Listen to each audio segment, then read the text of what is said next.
حضرت ابو سعید ابو الخیر رحمۃ اللہ کہتے ہیں میں غلام خرید کے لایا. جو غلام شرط کے ساتھ آتے تھے وہ سستے ملتے تھے، اور جن کو ہم بس خرید لاتے تھے اپنی مرضی سے وہ ذرا مہنگے ہوتے تھے. تو غلام نے کہا حضرت جی 3 شرطیں ہوں گی اگر آپ مجھے خریدیں گے. میں نے کہا بولو.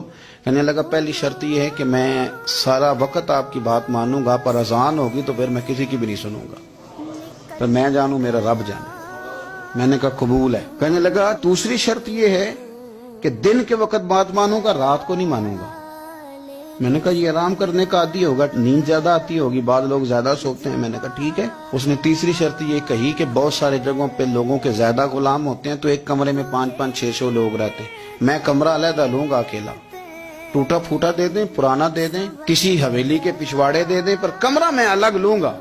کہتے میں نے کہا یار یہ بھی قبول ہے. میں اسے گھر لے آیا. میرے دل میں تھوڑا تھوڑا کھٹکا تھا کہ یہ کہتا ہے میں وقت پر نماز کے لیے جاؤں گا، کہیں کام چوری نہ کرے، لیکن فرماتے ہیں یہ تو کام دوسروں سے زیادہ کرتا تھا اور توجہ سے کرتا تھا اور ذوق سے کرتا تھا. 2 دنوں کا کام 1 دن میں کر جاتا. فرماتے ہیں ایک رات کسی مجبوری کے لیے مجھے کوئی پیغام آ گیا، کہیں جانا تھا. میں اور میری اہلیہ اٹھے، حویلی کے پیچھے ایک پرانے کمرے میں وہ رہتا تھا. جب ہم اس کے قریب سے گزرے تو اس کے کمرے کی عجیب حالت دیکھی کہ زمین سے آسمان تک نور ہی نور. ہم نے جب کان لگا کے سنا تو وہ رو رہا تھا اور کہہ رہا تھا مالک میرے ذمہ نہ میرے آقا کے بھی حقوق ہیں، اس لیے میں سارا دن تیری عبادت نہیں کر سکتا، صرف رات کو کرتا ہوں. مالک اگر میرے ذمہ تو نے یہ ڈیوٹی نہ رکھی ہوتی تو میں سارا دن بھی تیری بارگاہ میں حاضر رہتا، میں قرآن کی تلاوت کرتا، میں تیرے محبوب پہ درود و سلام پڑھتا، میں یہاں آ جاتا تیری ہی بارگاہ میں، پر میرے حقوق ہیں. اللہ وہ جو دن کی میری غفلتیں ہیں وہ معاف کر دے. حضرت فرماتے ہیں بڑا ذوق بڑا شوق، ہم نے جہاں جانا تھا گئے نہیں، واپس آ گئے. رات ہم نے اس کو مداخلت کرنا اور تکلیف دینا مناسب نہ جانا. صبح کی نماز کے بعد میں نے طلب کیا اور میں نے اسے بلا کر کے کہا کہ میاں تو آج کے بعد آزاد ہے، ہماری کوئی ذمہ داری تیرے اوپر نہیں، تو سارا دن قرآن شریف پڑھ، درود پاک پڑھ، اپنی مرضی سے چل. کہنے لگا کیوں؟ جلال میں غصے میں بات کرنے.